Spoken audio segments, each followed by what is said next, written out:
Nouvelle journée, nouvelle réparation. J'enfilai rapidement ma tenue d'ingénieur. Passer le bras muté en premier pour éviter de... Zut, j'ai encore pris du muscle. Bon, ça se verra pas. Bonjour Neva. Votre programme du jour Oui, je sais.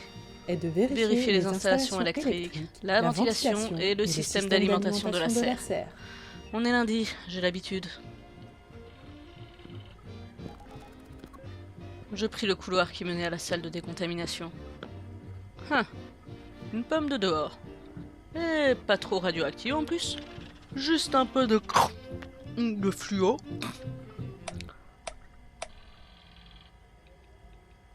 Ah, zut. Au générateur. Y a plus de lumière du tout. C'est quoi ce bordel? La pomme irradiée d'une lumière verte. Sympa d'avoir une lampe torche qui se mange. J'arrivai rapidement à la salle des commandes. La porte se verrouilla juste devant moi. Ok, là y a un souci. Y a quelqu'un à l'intérieur? Y a que moi qui suis censé pouvoir rentrer dans la salle du générateur. Bonsoir. Selon la définition des présocratiques, il en résulte que le paradigme de l'autorité de la tradition poétique est remplacé par celui des arguments et preuves présentées avec une cohérence logique. Je réfute votre logique, de fait. Michel, c'est toi? Ouvre. Michel, c'est toi? Ouvre! Elle regarda avec dépit la porte. La petite Neva n'avait pas encore compris le drame qui l'attendait. Mais qu'est-ce que tu nous fous là, bordel? Arrête de changer de voix et ouvre. Bordel, je vais chercher mon matos et je défonce la porte, tu vas voir. Bonsoir. Alors, la violence n'est pas compatible avec mon film d'auteur, là. Je suis désolé, mais... Il s'est fait pirater ou quoi? Bon, je vais chercher du matériel de soudure.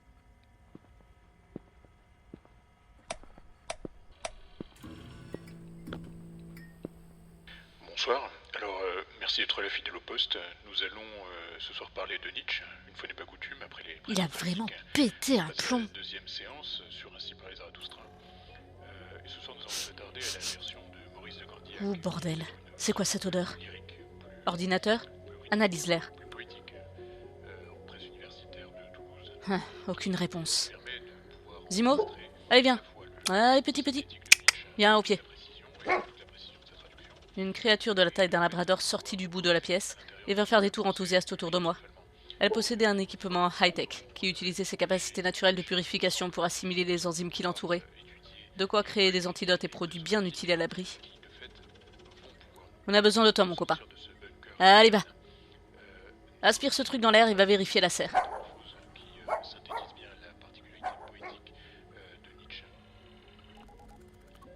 Je vais prévenir les autres.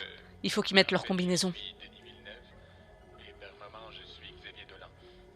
Deux silhouettes, déjà vêtues de leur équipement, me firent face. L'une d'elles était également un ingénieur de l'abri. Son exosquelette lui permettait de transporter un lourd équipement de réparation pour l'abri. Un ancien boxeur écossais, qui avait tout perdu suite à un accident. Le second, celle d'un homme de 2 fois notre taille. Une espèce de golem, mi-biologique, mi-métallique. Lui aussi était un mutant. Tout comme moi, mais... en différent. Archie, Uldico, vous prévenez les autres. Michel a perdu les pédales. On a entendu, j'ai senti le gaz, mais j'ai pas trouvé les autres. Tu as demandé à Asimo de s'occuper de ça. Ouais, il a l'air d'adorer ce qu'il y a dans l'air, mais ça risque de lui prendre un peu de temps. Il faut rassembler tout le monde et identifier ce qu'il s'est passé.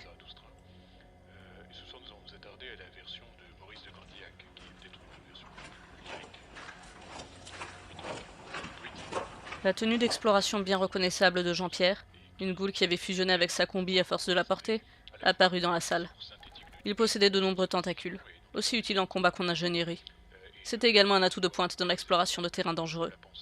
Probablement la personne la plus polyvalente de l'abri. Michel a pété un plomb. Ouais, Vous avez une idée de ce qui a...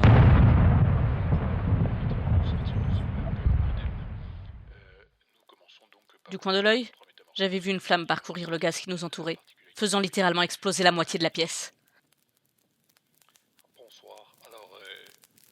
La silhouette de Uldico s'écarta. Il nous avait protégés au dernier moment. Vous avez rien ? Mon regard se posa sur une boule de fourrure carbonisée derrière la vitre de la serre. Les autres me regardèrent, comme pour attendre que je leur dise quoi faire. Même si nous avions tous le même rang, les survivants avaient pris l'habitude de me considérer comme la meneuse du groupe. J'avais beau n'avoir aucune idée de ce qui se passait. Fallait se mettre en action. Et vite. Archie, Jean-Pierre, vous gérez les flammes. Uldi, tu viens avec moi, on va chercher les autres. Avant de quitter la pièce, je jetai un regard sur les flammes et les efforts de mes deux amis. L'extincteur d'Archie ne tiendrait pas longtemps. Mais j'avais totalement confiance en Jean-Pierre. Cette goule n'avait jamais failli à l'abri.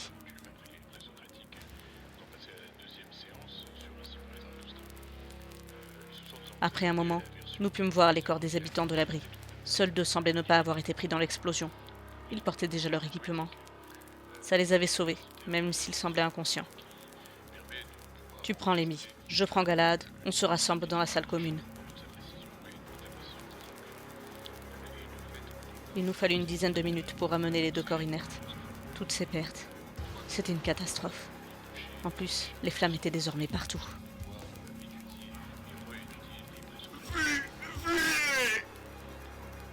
Je me retournai pour voir le visage à moitié carbonisé d'Archie prononcer cette dernière parole. Ses 2 bras avaient été arrachés. Vu les marques de flammes, une nouvelle explosion avait dû en être la cause. J'ai rien pu faire. Bon, faut qu'on dégage. Dans un autre abri, plus loin, on ira s'y réfugier. Puis il sera toujours le temps de revenir là, une fois qu'on sera soigné. C'était la voix de Jean-Pierre. Il avait raison. Mais vu qu'un robot fou avait piraté le système, il faudrait que quelqu'un reste à l'intérieur pour garder la porte ouverte manuellement.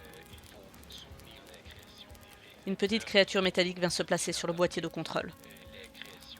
Chardon, le drone robot de Archie, prêt à se sacrifier pour nous tous. Merci, on l'oubliera pas. Salut Archie pour nous. La porte s'ouvrit.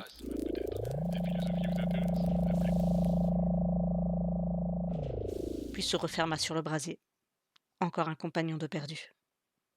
La voix robotique s'interrompit aussitôt pour laisser place au silence et à nos respirations haletantes. Quel merdier, putain. Faut s'occuper des blessés. Uldi, t'as pris le nécessaire ?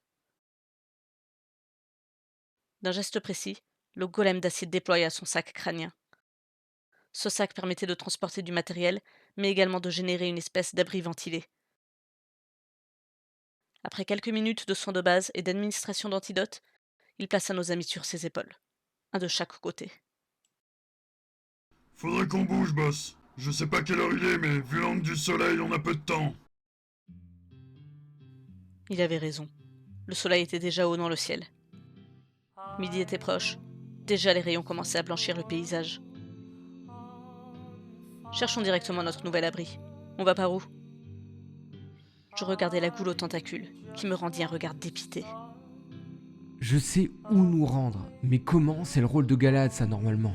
Et là, il est inconscient. Alors, autant attendre que midi passe et trouver un endroit pour nous protéger. Suivez-moi. La marche fut difficile.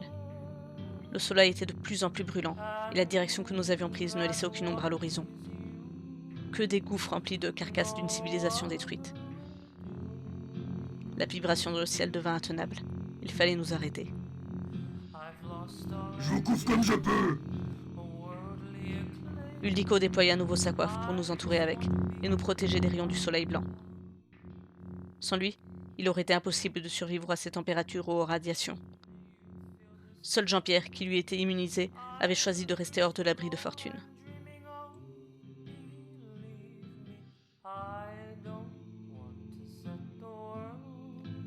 Deux heures passèrent ainsi. Dans un gémissement d'ours qui sort de son hibernation, Lémi se réveilla. C'était un homme assez corpulent, musclé, un physique de guerrier à l'ancienne, le taulier de l'abri.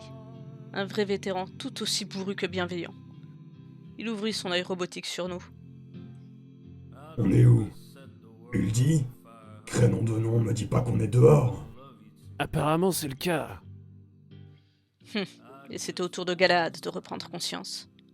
Bon retour chez les vivants. Enfin, pour le moment. Il se releva et réajusta son équipement. Clairement, Galad était celui de nous qui se repérait le mieux à l'extérieur du bunker. Avec sa cape de dissimulation, son exosquelette, son drone et son module de détection, on pouvait évoluer en terrain quasi connu. On va pouvoir décoller. Je sais pas où est passé Jean-Pierre, mais tu peux nous dire où on est ? D'un geste, il libéra son drone, qui décolla afin de scanner les environs. J'ai une mauvaise nouvelle. On est en plein sur un champ de mine. Le silence s'installa. Puis Demi prit la parole. On va pas se dégonfler pour 2-3 bombes. Avec notre ami et son drone, on a toutes nos chances de s'en sortir indemne. Une explosion au loin se fit entendre, suivie d'une deuxième, puis d'autres, plus proches. Une réaction en chaîne. Aucun doute que quelqu'un ou quelque chose avait déclenché une des mines. Faut qu'on se casse! Galad bondit en avant, scannant par la même occasion le sol et indiquant la voie la plus courte. Nous étions sur ses talons, marchant dans ses pas aussi rapidement que nous en étions capables. Il s'élança au-dessus d'une fissure énorme, suivie d'Uldigo. Mais celui-ci s'arrêta en plein air. Une épine énorme traversait son torse. Celle d'une créature immense qui avait jailli soudainement de la fissure. La mère des fouisseurs! C'est pas un mythe ce truc! Lenny sortit sa kalachnikov de son dos avec sa main gauche et de la main droite me prit par le bras. Dégage! T'as la localisation de l'abri. Va informer les survivants de ce qui s'est passé pour nous. Et survie. Oh! Je t'interdis de te sacrifier pour moi! C'est mon rôle de veiller sur vous! Tais-toi, chérie. J'ai attendu trop longtemps une occasion pour briller comme ça. Il tira une énorme rafale, en visant la gueule monstrueuse de la bête. En se retournant pour observer le moustique qui venait de la piquer, l'énorme créature révéla qu'elle avait englouti Galahad également. Le casque coincé entre ses dents l'attestait.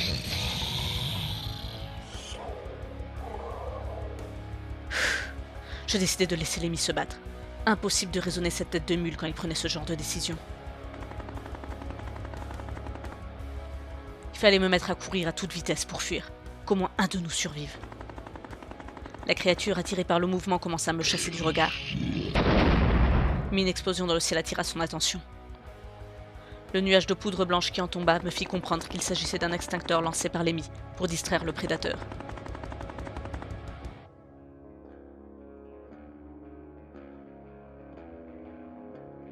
Une fois arrivé à une distance raisonnable, je vis mon compagnon tirer de sa poche un cigare, dont il n'avait eu de cesse de parler. Quand la situation sera désespérée, je mourrai avec ce cigare aux lèvres et un grand sourire. Il l'alluma sur le bord du canon brûlant de son arme et le plaça entre ses lèvres, souriant. Puis fut avalé net, gobé, sans même avoir été croqué.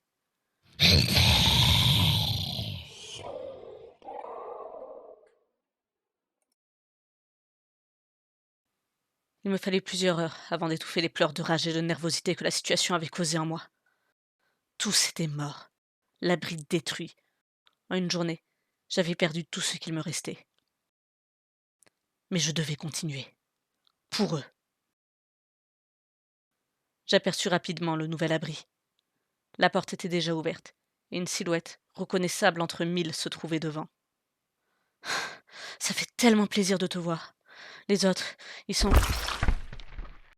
Je regardais mon torse, au travers duquel passait un tentacule de métal. C'était douloureux et froid. Après avoir arraché les membres de ce pauvre Archie un à un, quelle joie de pouvoir en finir avec toi, Neva. La goule dans l'armure était souriante. Derrière elle, la silhouette d'un robot à 3 cerveaux semblait jubiler. J'aurais préféré en finir au bunker. Profite de tes derniers instants. Il vous salue. Il. Mais qui il ? Mon corps glissa au sol, baignant dans sa propre flaque de sang. Tout était fini. Les deux silhouettes s'éloignèrent vers le nouvel abri. C'est vrai, quand nous les avions rencontrés, ils étaient arrivés de la même manière, prétextant avoir échappé à un autre abri et demandant le refuge.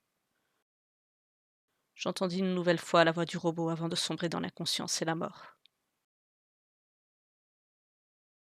Et encore un joyeux Noël, les enfants.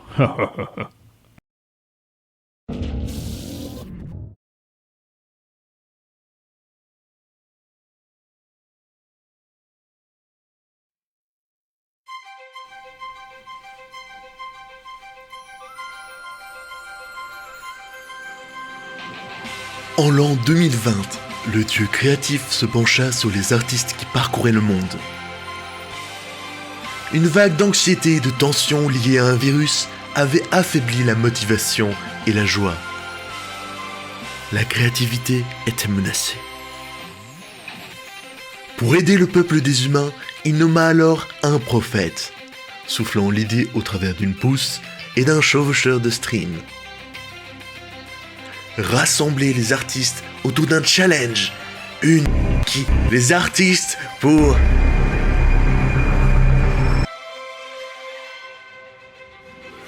L'Artogone naquit, l'Octogone des artistes. Et ils n'y virent que du feu. Mon plan en marche. L'art bientôt conquis et détruit.